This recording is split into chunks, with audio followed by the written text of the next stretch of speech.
কথা হচ্ছে বাংলাদেশে 3.5 লাখ মসজিদ আছে। অধিকাংশ মসজিদ স্থানীয় জনগণ কর্তৃক পরিচালিত। এগুলো ধর্ম মন্ত্রণালয়ের কোনো নিয়ন্ত্রণ নাই। এগুলো পাবলিকলি এস্টাবলিশড, পাবলিকলি ম্যানেজড।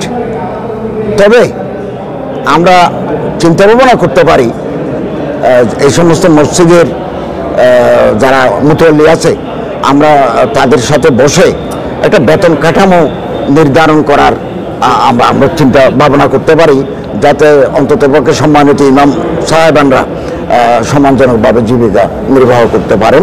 এটা করতে পারে। আর সবচেয়ে বেশি ভালো হবে, আমরা উদ্যোগ নিয়েছি, বিভিন্ন জেলা প্রশাসকদেরকে আমরা চিঠি লিখেছি যে আপনার এলাকায় কতটা মসজিদ আছে, মসজিদগুলোর মালিকানা কার, এখানে কোনো ওয়াকফ সম্পত্তি আছে কিনা।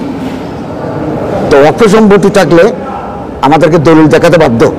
ওয়াকফ সম্পত্তি থাকলে এগুলো আমরা ওয়াকফ প্রশাসনের আওতায় নিয়ে আসবো, তখন আমরা বেতন কাঠামো নির্ধারণ করতে পারবো।